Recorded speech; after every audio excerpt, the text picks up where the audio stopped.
Porque en esta mañana nos trasladamos al Antiguo Testamento y vamos al libro de Esther. Y al Antiguo Testamento, después de Nehemías, capítulo 1. Y esta mañana vamos a hacer una lectura larga, porque es del verso 1 al verso 22 del capítulo 1 de Esther.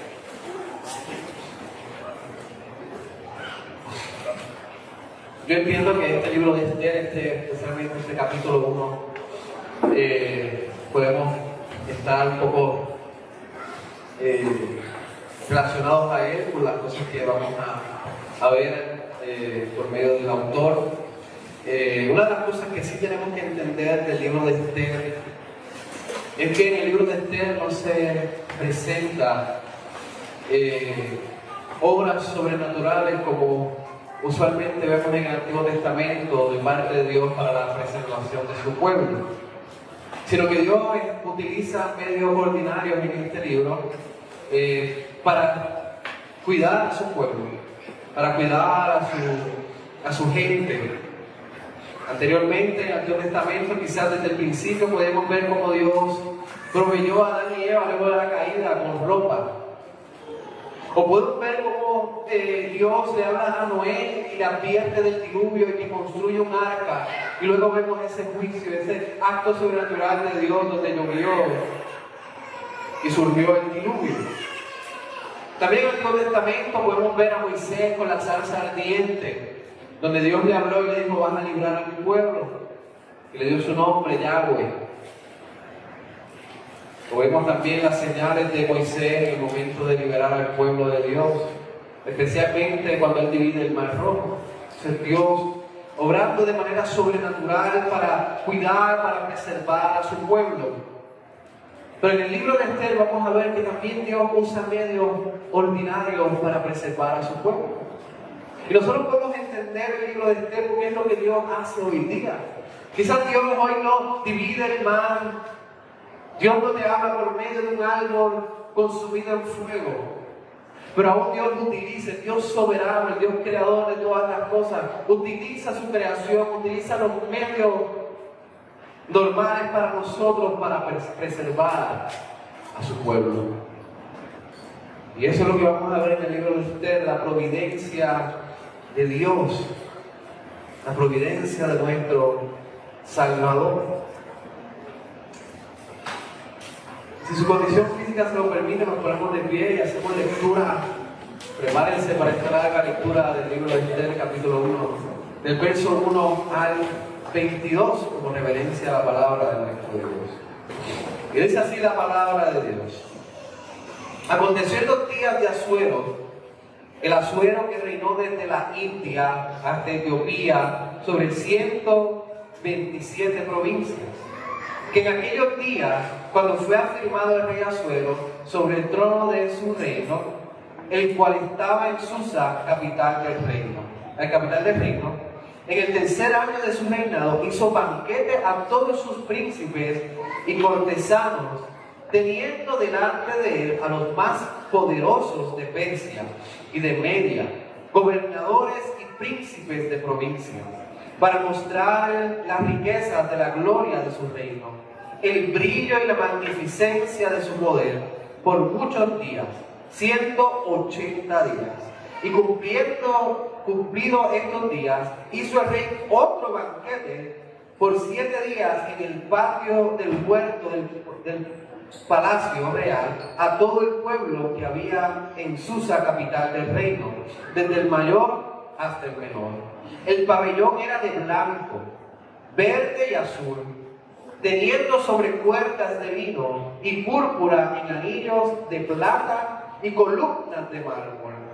Los reclinatorios de oro y de plata, sobre los hados de porfido y de mármol, y de alabastro de jacinto, y daban a beber en vasos de oro, y vasos diferentes unos de otros, y mucho vino real, de acuerdo con la generosidad del rey.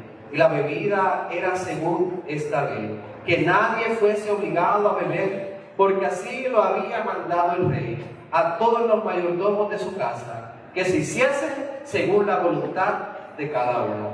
Asimismo, la reina Vasti hizo banquete para las mujeres en la casa real del rey Asuero.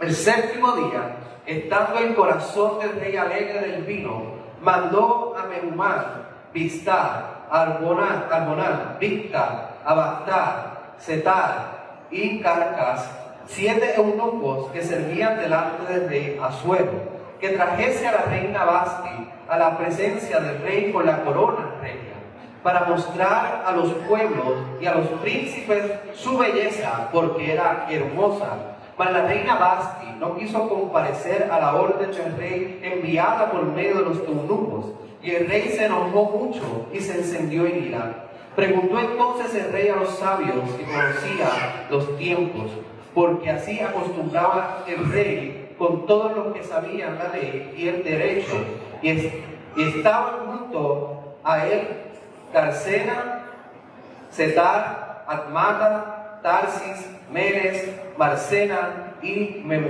Memucán, 7 príncipes de Persia y de Media, que veían la cara del rey y se sentaban los primeros del reino. Le preguntó qué se había de hacer con la reina Vasti según la ley, por cuanto no había cumplido la orden del rey Asuero enviada por medio de los eunucos.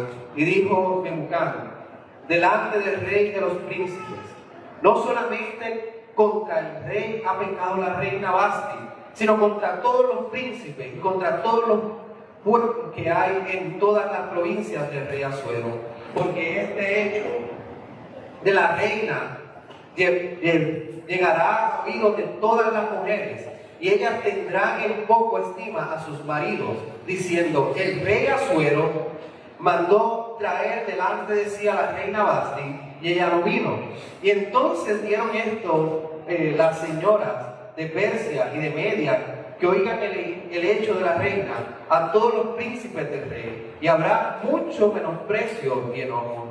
Si parece bien al rey, salga un decreto real de vuestra majestad y se escriba entre los reyes de Persia y de Media, para que no sea quebrantado, que Vasti no venga más delante del rey Asuero, y el rey haga reina a otra que sea mejor que ella. Y el decreto que dicte el rey será oído en todo su reino, aunque es grande. Todas las mujeres darán honra a sus maridos, desde el mayor hasta el menor. Agradó a estas palabras a los ojos del rey y de los príncipes, e hizo el rey conforme al dicho de Memucán, pues envió cartas a todas las provincias del rey, cada provincia conforme a su escritura, y cada pueblo conforme a su lenguaje, diciendo que todo hombre afirmase su autoridad en su casa, y que se publicase esto en la lengua de su pueblo. Pueden tomar asiento.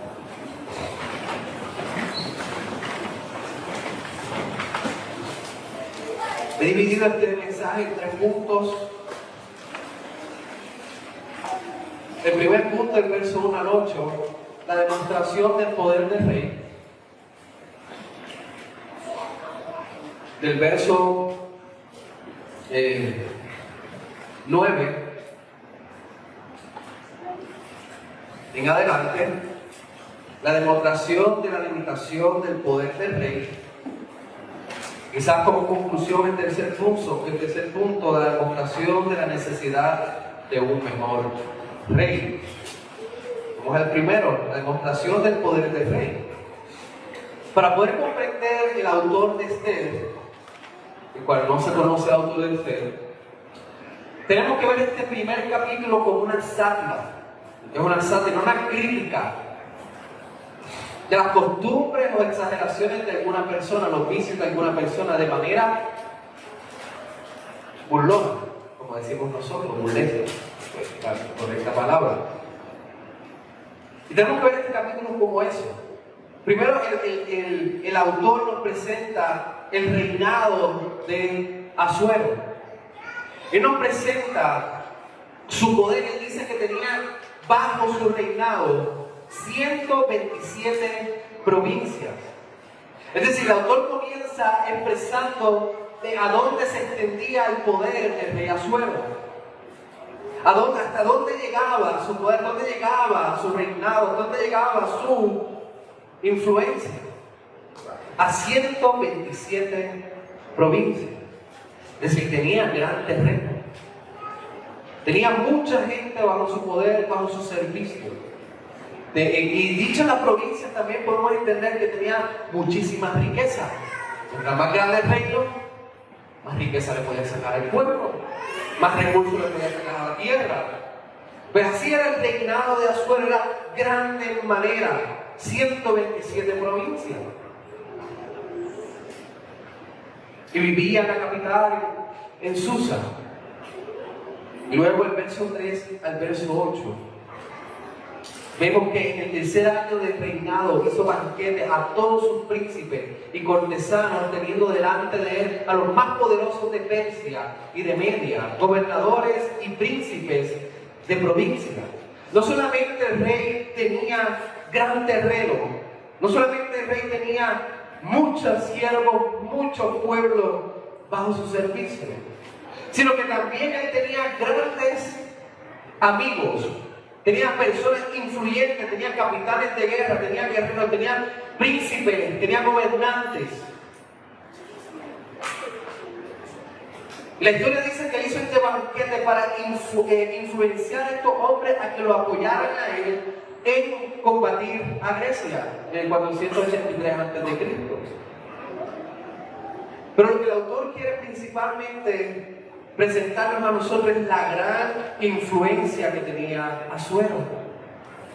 Tenía tierras y tenía amigos inimaginables, amigos exclusivos, amigos que quizás nosotros comunes no tenían acceso a ellos, ni nos íbamos a imaginar tener personas cercanas como estos que se sentaron en el primer banquete del rey. El rey tenía gran influencia. Se rodeaba de personas importantes, de personas poderosas.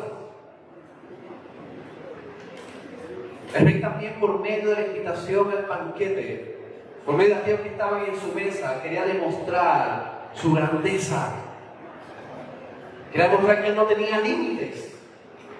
Quería demostrar que para él no había freno. Al parecer, hasta ahora parecía que toda la influencia, todos los amigos y todo lo que el rey tenía no tenía fin. Porque fíjense, el rey no hace solamente un banquete de un día, de una semana. No es como nosotros que quizás invitamos a los familiares para un día y nos estamos preocupando ya si el refresco da, si la comida da, qué vamos a hacer para que esto se estire más. Pero el rey no tenía esa preocupación. El rey no tenía esa preocupación, sino que su banquete era de días y días, 180 días. Imagínense, usted está en una fiesta, un banquete de 180 días. No solamente tenía terreno, no solamente tenía influencia, sino que tenía todo el recurso para sustentar 180 días de banquete. Y no solamente 180 días de banquete, sino que luego que terminó esos 180 días de banquete, él comenzó otro banquete. Y esta vez no para sus amigos poderosos, sino esta vez para el pueblo de Persia. Esta vez para los comunes, desde los mayores hasta los menores. El rey tenía gran influencia, grandes recursos. Y fíjense que luego, del verso 6 al verso 7, el autor quiere presentar el pabellón donde se reunía la casa del rey, donde el rey se paseaba, donde el rey se deleitaba en mirar sus paredes y decir qué grande y qué poderoso rey soy. Fíjense que la manera, uno de los comentaristas dice que la manera en que se lee este verso 6 es de asombro, pero asombro con un sentido de burla. Yo no soy actor, pero puedo tratar de personificar el sentido del autor. Si vamos a leer de esa manera, quizás el verso 6 comenzaría diciendo: ¡oh! Y mira el pabellón, era blanco, era verde y azul. teniendo sobre cuerdas de lino y púrpura. Oh, los anillos eran de plata y columnas de mármol. Oh, y los reclinatorios de oro y de plata. No era cualquier cosa, era oro y plata sobre los sados de porfido y de mármol. Y luego, cuando el autor continúa diciendo acerca de los vasos, dice, oh, podemos imaginarnos al autor, los vasos no eran vasos de plástico rojo. Los vasos eran de oro y diferentes unos de otros. Y el vino no tenía fin. Venía y se tomaba sin preocupación de que alguien te dijera hasta aquí ha llegado tu consumo.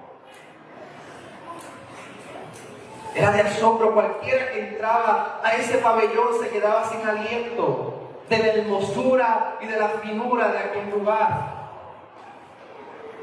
El rey quería presentar también su buen gusto y el trabajo que se dedicó en el pabellón.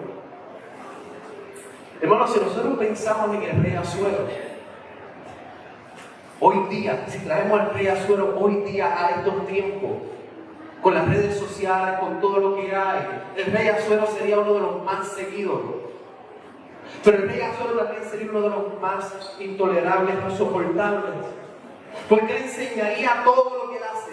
Él enseñaría todas las posesiones. Él enseñaría cada gesto, cada cosa que hace. Porque el rey Asuero lo que quería era la impresión, la admiración del pueblo. Y poder expresar, poder enseñar los poderes que tenía, que eran ilimitados. Y lamentable, muchos estarían asombrados. No hay otro como el rey Asuero.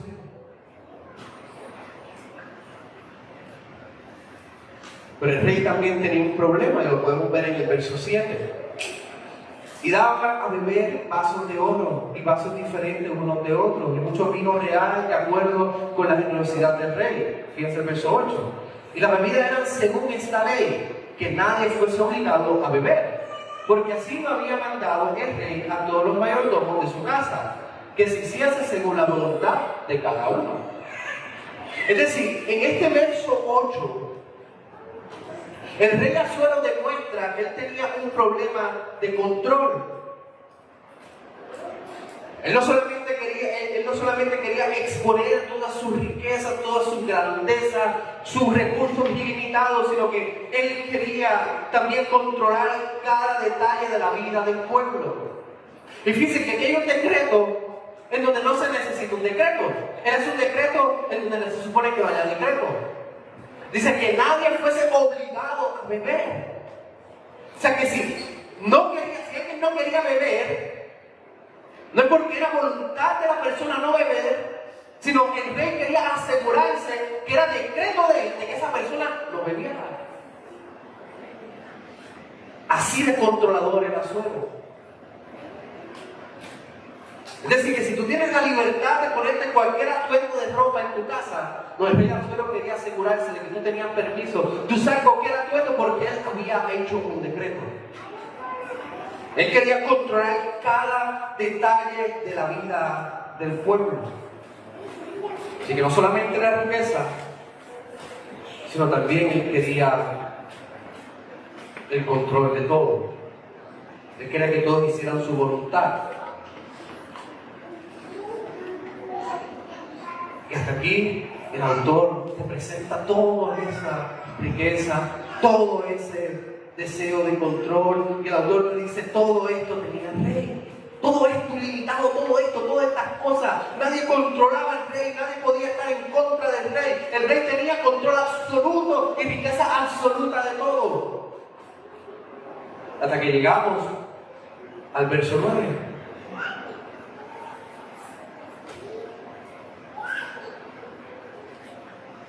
Y el verso 9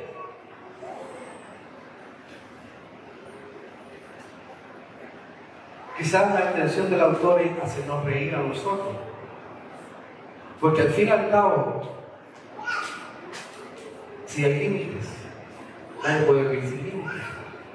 el único que vive sin límite, el único que su voluntad no puede ser frustrada, el único que tiene el recurso de todas las cosas del planeta y de las galaxias y de toda nuestra vida, es el único Dios verdadero. Nadie puede tener tanto poder aquí en la tierra. Solamente Dios tiene ese poder. Solamente Dios es soberano de todas las cosas. Y aquí lo vamos a ver en el verso 9.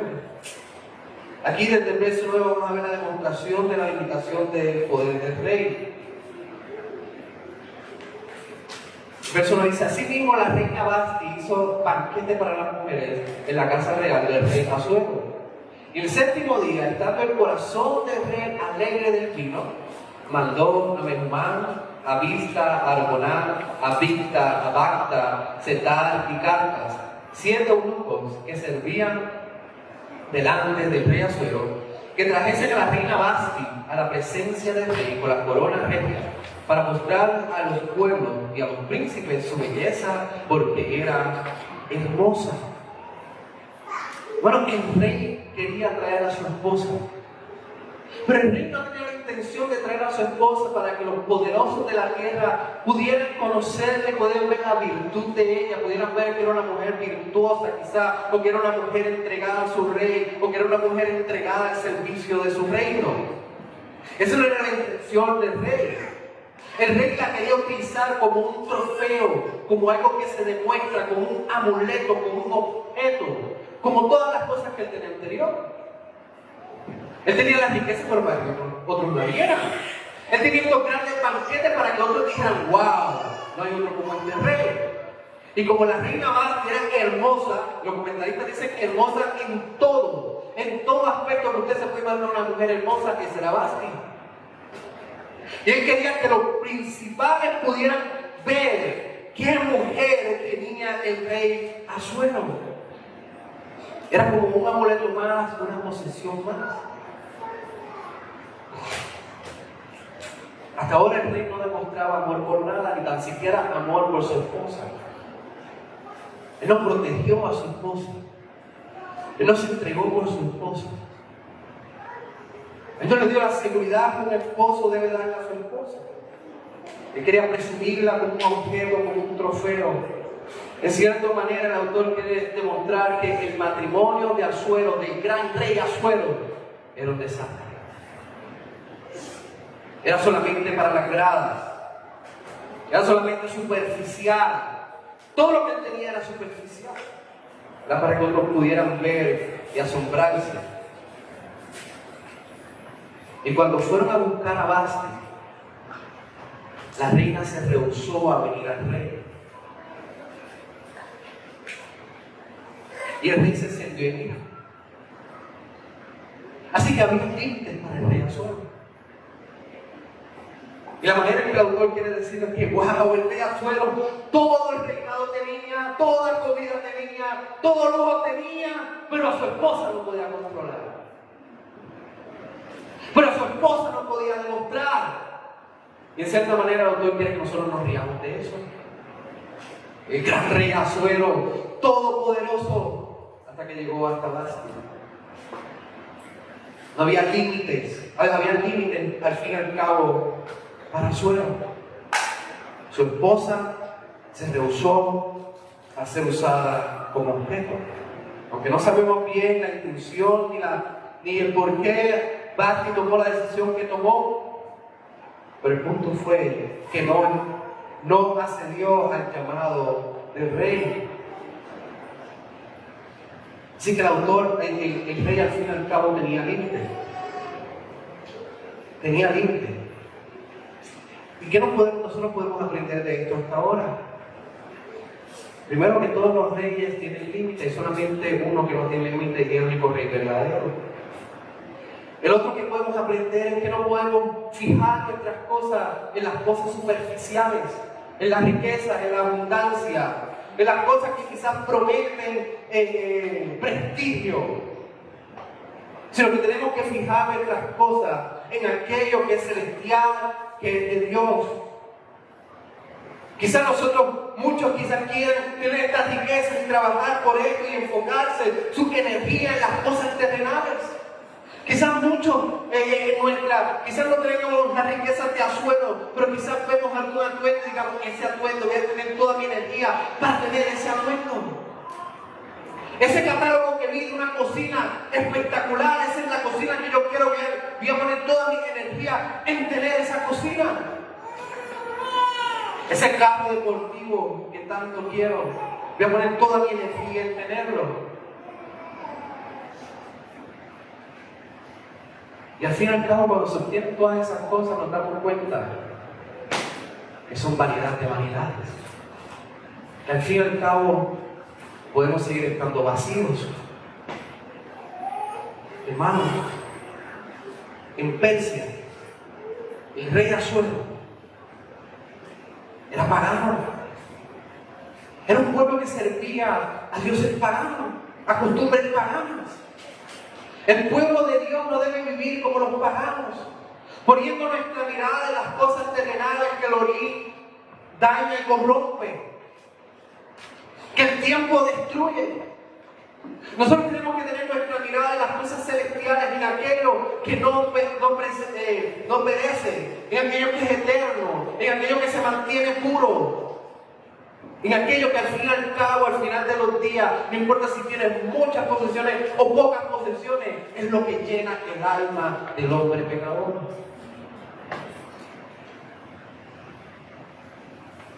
Hasta ahora vemos que el rey sí tenía límites. Este límite del rey es donde entra la providencia de Dios, donde Dios demuestra su providencia.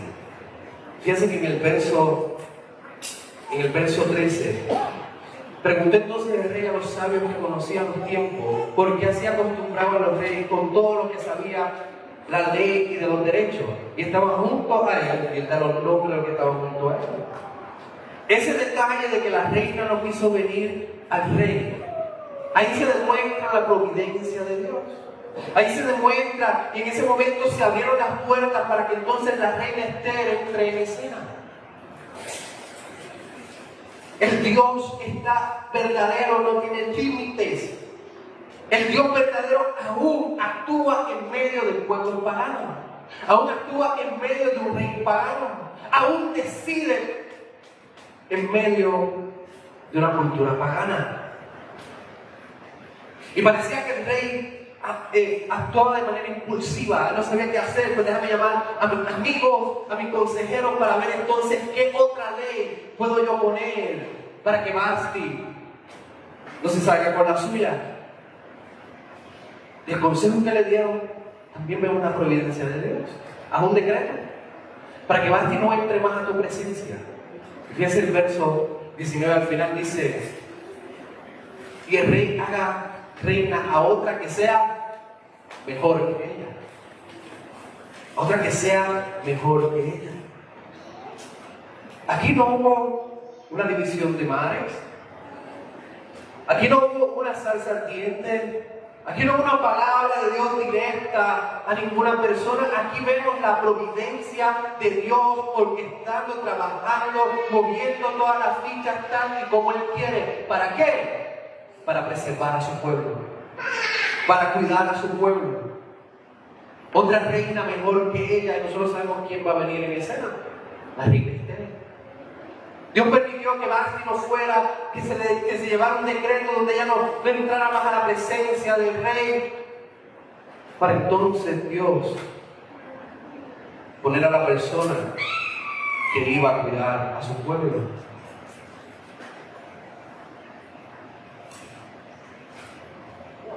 En el verso 19 podemos ver claramente la providencia de Dios. Como dije antes, él servía para mí, no servía al único Dios verdadero, pero aún así Dios, el Dios verdadero, no se limitaba y actúa según su soberana, bendita y perfecta voluntad.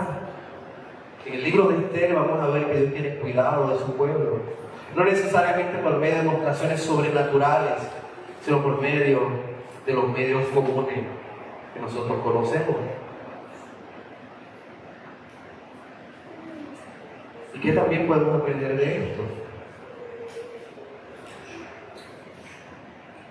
que no hay rey perfecto, que no hay rey que sea tampoco un esposo perfecto. Es más decir, no hay esposo perfecto, no hay gobernante perfecto, no hay hombre perfecto, no hay mujer perfecta en la faz de la tierra. Hermano, es esta historia que nos presenta el autor de Esther. Nosotros mirando toda la corrupción, o mirando todo el pecado de Asuero, de su interés de demostrar toda su riqueza, todos sus recursos, de usar a una mujer como objeto, nos tiene que dar esa necesidad, nos tiene que dar esa hambre de querer tener un mejor rey.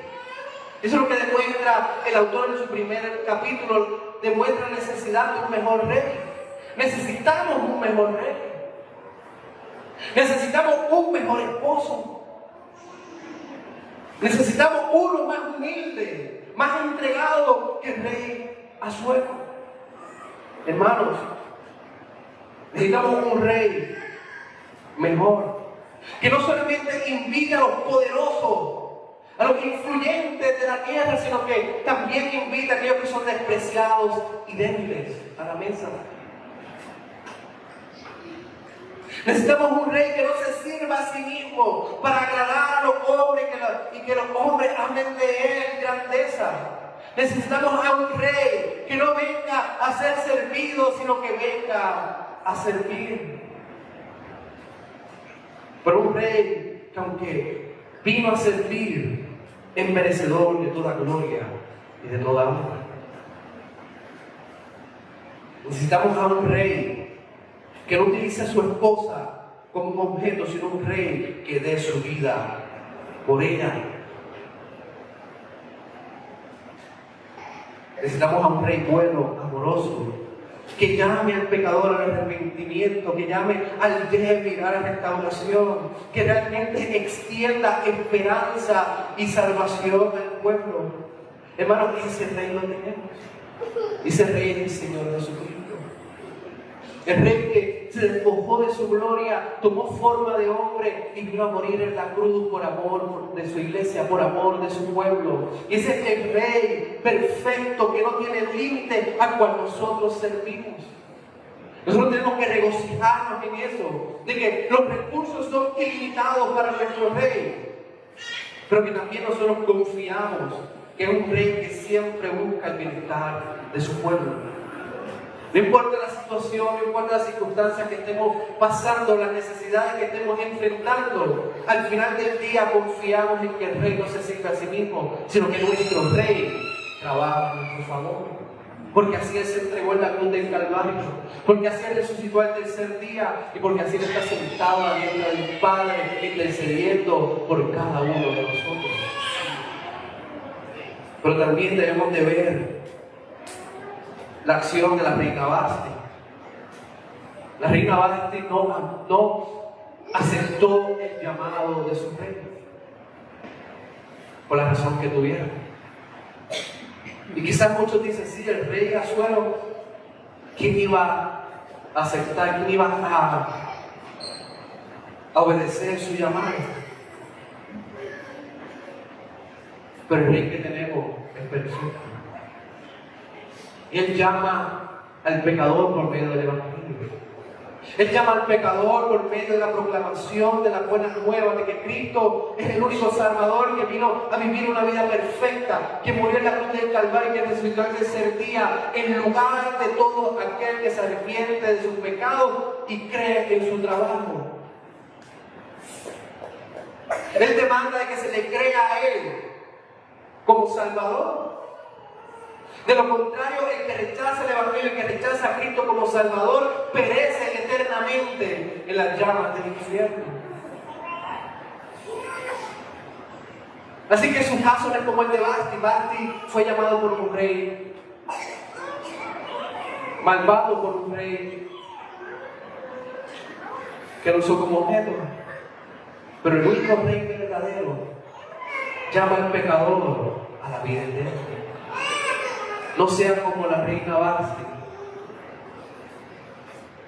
sino que mire que el rey que lo llama es el rey de salvación, y de perdón.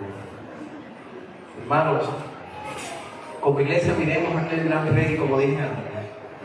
Ese rey que nos abraza, ese rey que nos ama, ese rey que entregó su vida por nosotros, y realmente deleitémonos en sus ilimitaciones, deleitémonos en su amor infinito, en su gracia infinita, en su salvación infinita, y sobre todas las cosas en la vida eterna infinita que nos ha dado.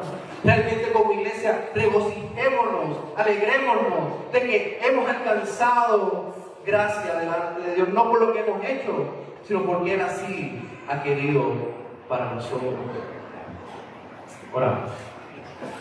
Amado Padre Dios, Señor, gracias por tu salvación, gracias Señor, porque tú eres el Rey perfecto, el Rey de gloria, el Rey que no vino a ser servido, sino a servir a su pueblo.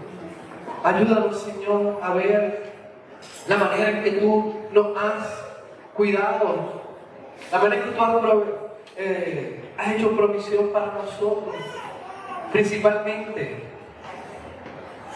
por medio del Señor Jesucristo, ese Señor que se despojó de su gloria, Señor, ese gran Salvador, Señor, es nuestro gran regalo, nuestro gran Salvador. Pues ayúdanos a descansar en Él y verlo como nuestra mayor riqueza.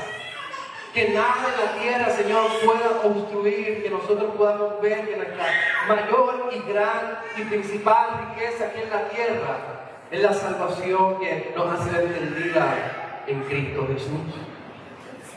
Señor, ayúdanos a servirle con todo lo que somos. Ayúdanos a servir a nuestro gran Rey, a nuestro gran Esposo, en obediencia y en acción. Oramos en el nombre de Jesús. Amén.